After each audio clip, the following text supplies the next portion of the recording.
Assalamualaikum warahmatullahi wabarakatuh.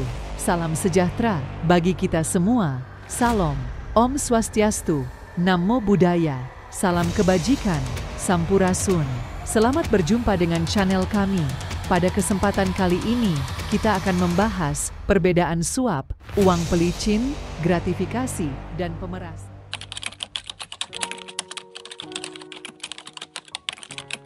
Nah, sekarang kita ingin tahu, apa yang dimaksud dengan suap, bro?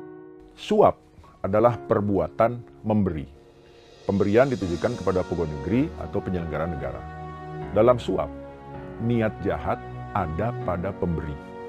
Niat jahat pada penerima muncul kemudian akibat adanya pemberian. Maka sebetulnya penerima suap tidak bisa dipastikan apakah ia sungguh memiliki niat jahat sejak awal. Yang pasti niat jahatnya muncul kemudian. Pada umumnya karena adanya pemberian dari si pemberi atau dari si penyuap. Apa yang hendak diberikan menurut undang-undang pengertiannya sangat luas. Pasal suap diadopsi dari Kitab Undang-Undang Hukum Pidana. Di Kitab Undang-Undang Hukum Pidana disebutkan barang siapa memberi atau menjanjikan sesuatu benda. Di dalam Undang-Undang Korupsi kata benda dihilangkan. Sehingga menjadi setiap orang memberi atau menjanjikan sesuatu kepada pegawai negeri. Tidak lagi ada benda. Mengapa demikian? Karena pembuat undang-undang menyadari penyuap sekarang tidak lagi selalu memberikan dalam bentuk benda, tetapi bisa dalam bentuk lainnya. Itu gambaran mengenai suap. Dalam suap ada dua yang dilanggar oleh penyuap. Yang dilanggar pertama adalah larangan untuk memberi.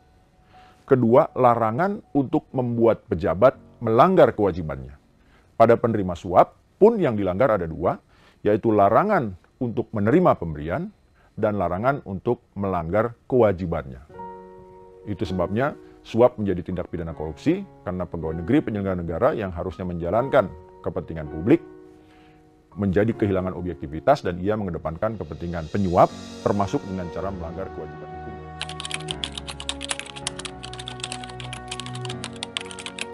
Begitu ya. Bedanya apa dengan uang pelicin, bro?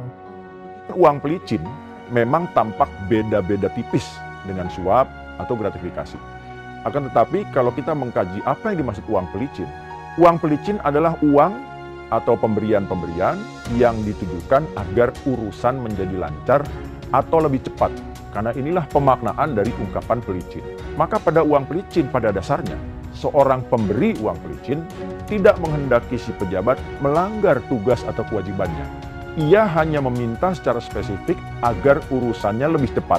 Sehingga dapat terjadi seorang pemohon, misalnya pemohon perizinan, ia melengkapi semua syarat perizinan, tetapi ia menghendaki agar ia dilayani lebih cepat. Sehingga tidak ada yang dilanggar sama sekali oleh si pejabat yang secara hukum memang harus memberikan pelayanan. Jadi satu-satunya yang dikehendaki oleh pemberi uang pelicin ialah ia diistimewakan dalam bentuk pelayanan yang lebih cepat. Bukan karena si pejabat melanggar kewajiban, misalnya karena syarat tidak terpenuhi tetapi izin tetap diterbitkan. Bukan karena itu. Nah, yang menjadi permasalahan adalah penerima uang pelicin, yaitu pejabat atau pegawai negeri yang karena tugas dan kewajibannya harus menyediakan pelayanan publik, menjadi pilah-pilih mengenai siapa yang harus dilayaninya lebih dulu. Dari situ dia akan mengidentifikasi orang-orang yang menyediakan uang pelicin dan untuk itu ia akan mengistimewakan orang itu. Maka uang pelicin dalam konteks tertentu tampak seperti gratifikasi karena ia tidak menghendaki si pejabat melanggar kewajiban atau tugasnya karena ia hanya meminta keistimewaan, tetapi di sisi lain si pejabat menjadi bekerja lebih cepat, menjadi mengistimewakan si pemberi uang pelicin karena apa yang diberikannya, termasuk dengan cara melanggar kewajiban hukum.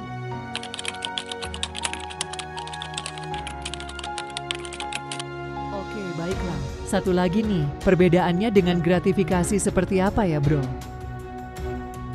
Ada gratifikasi, niat jahat, ada pada pemberi maupun penerima. Pemberi membungkus niat jahatnya dalam bentuk pemberian-pemberian yang tidak bersifat transaksional, akan tetapi pada dasarnya pemberian itu memiliki sesuatu kepentingan yang akan dijadikan alasan kepada si pejabat suatu saat ketika meminta keistimewaan. Niat jahat pada pejabat adalah kehendaknya untuk menerima pemberian dan kesadarannya bahwa akibat pemberian itu akan membuat pemberi gratifikasi menjadi istimewa. Maka pada gratifikasi, niat jahat ada pada dua-duanya dan seringkali bersamaan. Atau dengan kata lain, dalam gratifikasi tidak penting melihat siapa yang lebih dulu memiliki niat jahat. Karena pada dasarnya, dua kepentingan untuk berbuat jahat bertemu dalam suatu peristiwa yang kita kenal sebagai pemberian atau penerimaan gratifikasi.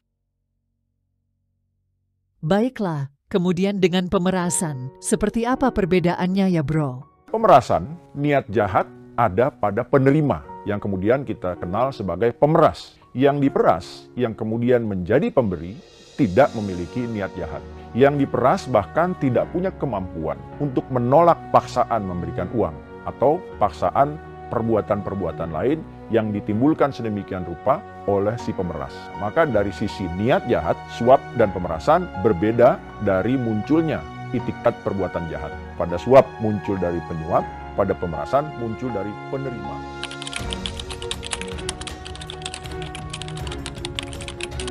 Oke, baiklah. Sekarang bagaimana dengan sanksi-sanksi hukumnya?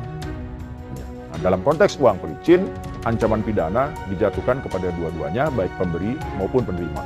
Begitu pula dalam suap, pemberi dan penerima diancam pidana, sedangkan dalam pemerasan, ancaman pidana hanya dijatuhkan kepada pemerasnya. Dalam gratifikasi, ancaman pidana sebetulnya dijatuhkan kepada dua-duanya. Hanya saja, Undang-Undang Pemberantasan Tindak Pidana Korupsi Nomor 20 Tahun 2001 seakan-akan menggambarkan bahwa ancaman pidana hanya terletak pada pemberi sebagaimana diatur pasal 12C. Padahal kalau kita melihat riwayat lahirnya gratifikasi dibuat sekedar untuk memperberat hukuman bagi pegawai negeri penyelenggara negara yang menerima pemberian. Sedangkan pemberinya akan dijerat dengan pasal suap. Dengan demikian, sebetulnya pemberi gratifikasi dijerat dengan pasal suap, penerima gratifikasi dijerat dengan pasal yang memiliki hukuman dengan pemberatan di pasal 12C. Kalau kita sederhanakan perbedaan antara suap dan gratifikasi misalnya, dalam suap terdapat meeting of mind, saling memahami, saling mengerti apa yang dikehendaki masing-masing. Ada sifat transaksional di situ. Dalam gratifikasi bisa terjadi bahkan si pemberi tidak tahu apa yang ia kehendaki dari si penerima. Maka gratifikasi diberikan bukan supaya pejabat berbuat sesuatu, karena itu jadinya suap, bukan karena pejabat telah berbuat sesuatu, karena itu pun suap dalam bentuk pemberian hadiah, tetapi semata-mata karena ia pejabat. Nah, secara umum, dalam konteks suap, gratifikasi, uang pelicin, dan juga pemerasan, ada semacam ungkapan-ungkapan yang sering keluar dalam konteks pemberian dan penerimaan. Misalnya, ucapan terima kasih. Bagaimana kita ketahui bahwa yang namanya ucapan terima kasih seharusnya berbentuk ucapan dan bukan dalam bentuk lain. Maka kalau ada ucapan terima kasih tetapi diiringi dengan pemberian benda atau barang lain, itu sebetulnya indikasi bahwa pemberian itu merupakan salah satu bentuk tindak pidana korupsi. Begitu pula kalau ada ungkapan anggap saja uang sedekah, bagi-bagi rezeki, uang perkenalan, lagi happy, oleh-oleh, kenang-kenangan, sudah biasa, atau tidak ada maksud apa-apa, mungkin kita bisa kembangkan lagi dan cari lagi ungkapan-ungkapan lain yang bisa menjadi simbol pemberian yang pada umumnya kita ketahui sebagai pemberian yang ada maunya, baik dalam bentuk suap, gratifikasi, atau uang pelicin, atau bahkan pemerasan. Demikian pembahasan kita tentang perbedaan suap, uang pelicin, gratifikasi, dan pemerasan. Selamat bertemu lagi pada topik-topik bahasan lainnya. Jangan lupa like dan subscribe. Terima kasih. Wassalamualaikum warahmatullahi wabarakatuh.